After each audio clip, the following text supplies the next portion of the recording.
quero... Mas ser comentarista é brabo também, que é facinho de falar uma merda ali, pelo menos...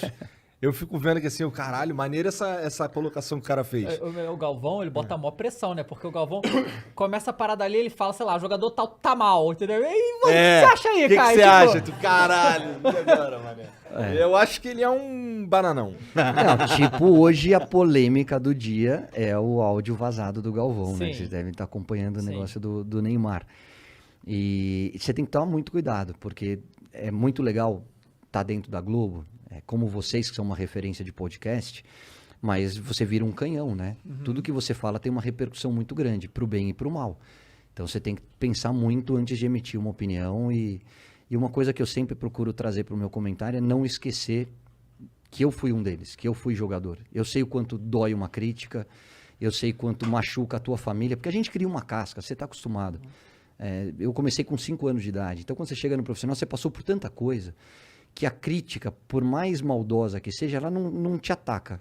O que te machuca é na hora que você vê teu filho, que você vê tua mãe, que você vê tua esposa sofrendo por causa de um comentário maldoso.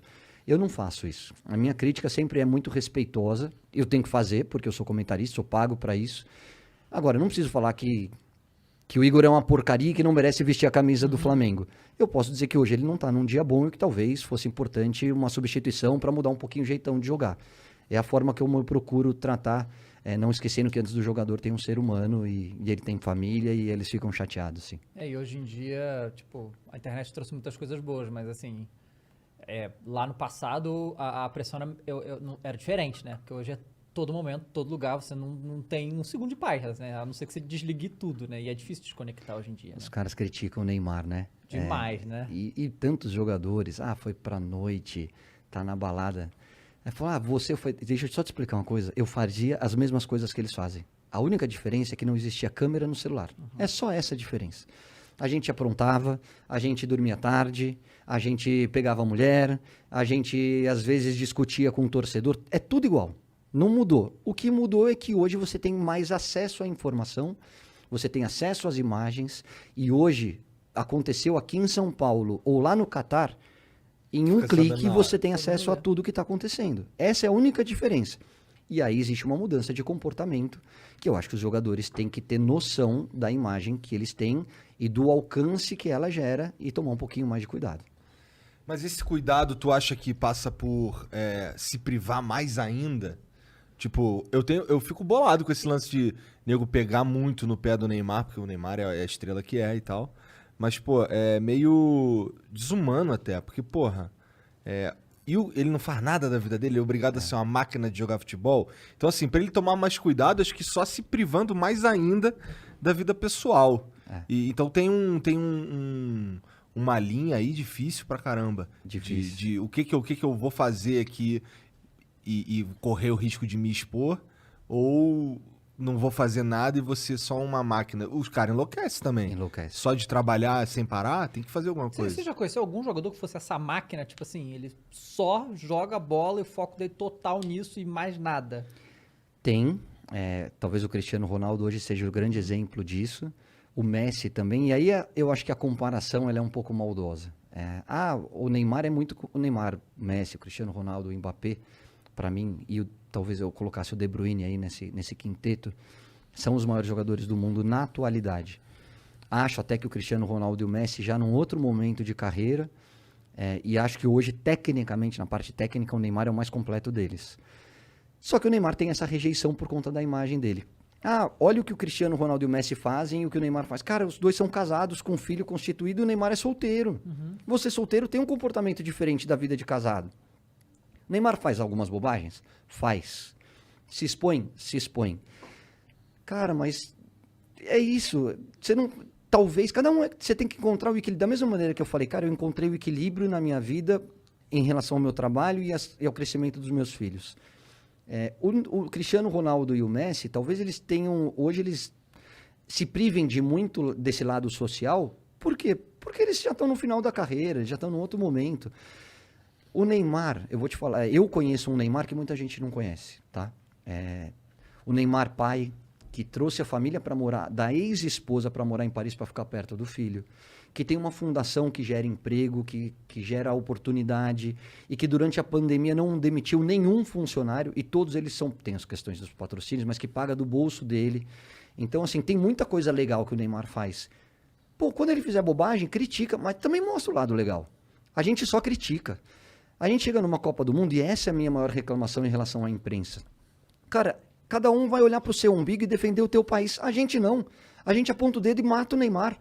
Ah, porque ele é cai-cai, porque ele tá isso, porque ele tá... Cara, você não vê os caras da França fazendo isso com nenhum jogador da França, da Itália, da Inglaterra. Cara, a crítica, ela é construtiva. Mas eu acho que você tem que ter um certo discernimento, tem um limite. Eu acho que no caso do Neymar, as pessoas passam do limite. Volto a dizer, muitas vezes ele dá mole. Muitas vezes ele bate de frente de uma maneira que ele não deveria. E uma vez eu falei, cara, você vai ficar chateado comigo, você pode não gostar do que eu te falar, só que um dia você talvez dê importância. Você está errado por causa disso. Isso vai te prejudicar. Eu estou do outro lado. Hoje eu sei como funciona a cabeça da imprensa. Cuidado. Ele falou, beleza. Ficou uma semana, 10 dias sem muito contato, mas talvez ele tenha registrado essa informação. E com o passar do tempo ele sabe que eu falei para o bem dele. Talvez tenha entrado por um ouvido e saído pelo outro, não sei. A forma como ele digeriu o meu comentário, eu não estou dentro da cabeça dele, nem convivo com ele para saber. Mas eu, como amigo, eu acho que eu precisava falar. Eu falei. Ele é um menino, ele não é mais um menino, ele já tem quase 30 anos de idade. Ele é responsável por tudo aquilo que ele faz. Eu só acho que a gente precisa entender um pouquinho mais esse outro lado. Eu não falo do extracampo. Eu não quero saber se ele foi pra noite, se ele pegou uma, duas ou três, se ele tá no carnaval. Eu quero saber se dentro de campo ele tá funcionando, ele tá performando. Se ele tá fazendo, o que ele faz fora de campo é problema dele. No domingo, teve jogo, né? Que inclusive ele não foi muito bem, né? Saiu uma entrevista dele, né? Falando que ele talvez a próxima Copa seja a última dele, né?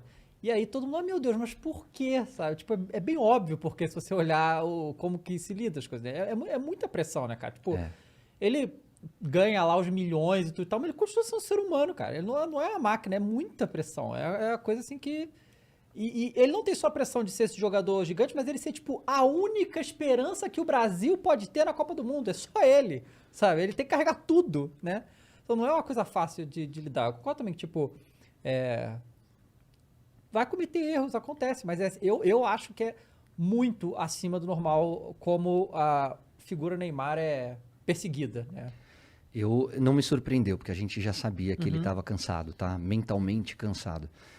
Externar isso dá essa repercussão toda, mas a gente sabe o quanto ele está incomodado com todas essas perseguições, principalmente... Eu sempre falo isso, o jogador sabe quando ele jogou mal. O Neymar saiu do jogo contra a Colômbia, ele sabe que ele não foi bem, ele sabe que ele tomou decisões erradas, ele sabe que ele joga muito mais do que ele jogou. A minha função como comentarista é dizer exatamente isso. O Neymar hoje não está bem. O Neymar hoje deveria ter sido substituído, mesmo que seja difícil tirar o craque do time, porque até o craque tem os seus dias ruins. Ponto. Mas a gente sabe como ele está cansado em relação a tudo isso que a gente está conversando, que são conversas de WhatsApp, enfim. O que eu gostaria muito é que a pandemia trouxesse um pouquinho mais de reflexão em relação a esse tipo de análise, entendeu? Que a gente olhasse com o mesmo carinho que a gente olha para Simone Biles, na hora que ela pede para não disputar tantas provas onde ela é a favorita de todas e gera uma discussão. Vamos olhar com esse mesmo lado humano para o Neymar também. Né? Vamos olhar para todos eles da mesma maneira, porque são atletas de altíssimo nível, estão entre os maiores de todos os tempos, recebem para isso, tiram proveito do talento deles, ninguém está falando que são coitadinhos, não é nada disso. Mas não vamos esquecer que antes do ser humano, antes do atleta, existe o ser humano. E que ele é passível de erro. Vai ter o dia ruim do Neymar, como teve o dia ruim do Messi, como teve o dia ruim do Cristiano. Todo mundo um dia falha. E aí, no dia da falha, tem aqueles que vão pisar na tua cabeça e aqueles que te derem a mão. Isso é construção. Hoje, eu, como comentarista, tenho alguns posicionamentos diferentes da maioria, tá? Então, a imprensa sempre fala, vocês vão ouvir direto e aí, quando pedem minha opinião, eu fico contrário a eles. Eles falam, porque hoje o treino é tudo fechado. A Itália abre. A Inglaterra abre. O Manchester City abre. Só a imprensa quer que abra. E aí, na hora que você divulga, você está dando arma para o seu adversário. Então, por que precisa abrir?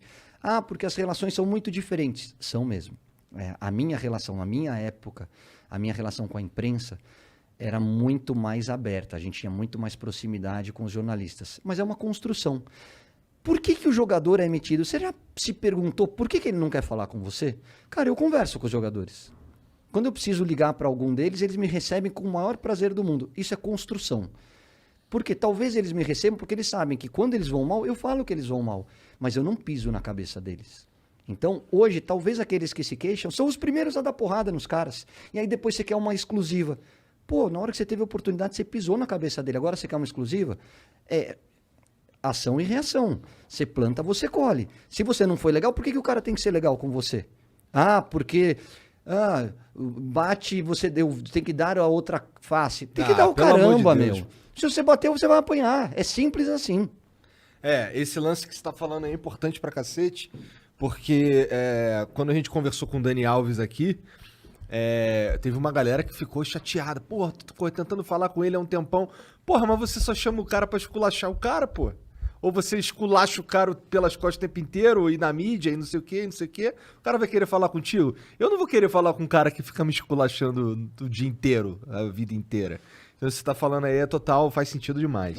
Outra coisa que incomoda demais os jogadores, e me incomodava, e eu já fui vítima como comentarista, tá? Às vezes você faz uma linha de raciocínio com começo, meio e fim. Como as que a gente está conversando espontaneamente. Só que você vender a matéria, você precisa ter clique. E aí você tira do contexto uma frase, transforma em manchete, e aí aparece lá. Vou dar o exemplo do Daniel Alves. Daniel Alves detona o São Paulo. Cara, você já está induzido a ler a matéria com raiva do Daniel Alves para o São Paulino. Na hora que você lê, a matéria é completamente diferente. Aí você fala, por que ele pôs essa manchete? Para ganhar clique. Agora, você desconstruiu toda a tua linha de raciocínio. Muita gente nem lê a matéria, lê só o título. Sim. E aí passa uma informação para o público mentirosa. Isso magoa demais o atleta. Aí o cara não quer falar com você. E aí você fica incomodado porque ele não quis falar com você. Pô, na hora que você teve a oportunidade, você não foi legal com ele. Esse negócio que você falou do treino fechado, treino aberto, acontece em várias situações. Tipo assim, o Renato Gaúcho, por exemplo, ele fala que ele não gosta, quando em entrevista coletiva, de falar sobre tática. E, tipo assim, eu entendo, pelo menos já falei isso outra vez, que, tipo, ele falar sobre a tática do time dele é ele falar pros outros treinadores o que ele tá fazendo, deixando de fazer. Por que ele ia fazer isso, né? Não é muito comum o treinador falar também, né? Mesma questão dos jogadores lesionados. Ele segura, tipo, a informação é do departamento médico do Flamengo, a gente tem que saber quando o jogador vai se recuperar e tal, e, tipo, medir o que é divulgado, porque isso é munição pros outros times saberem o que tá acontecendo. Exato. Isso é óbvio, né? Isso é óbvio, tipo, ele falou que o André estava com a perna pesada, né? Tipo, jogou meio que no sacrifício. Tipo, outro time aí, o próximo jogo, o André com a perna pesada, vamos forçar ali em cima dele, já sai, né? Então, assim, mas muita parte da mídia não é que não entende isso, claro que entende, mas quer mesmo assim, né? Cada um defende o seu, Sim, né? Eu entendo o lado da imprensa. Eu só discordo da forma como eles se queixam de algumas atitudes.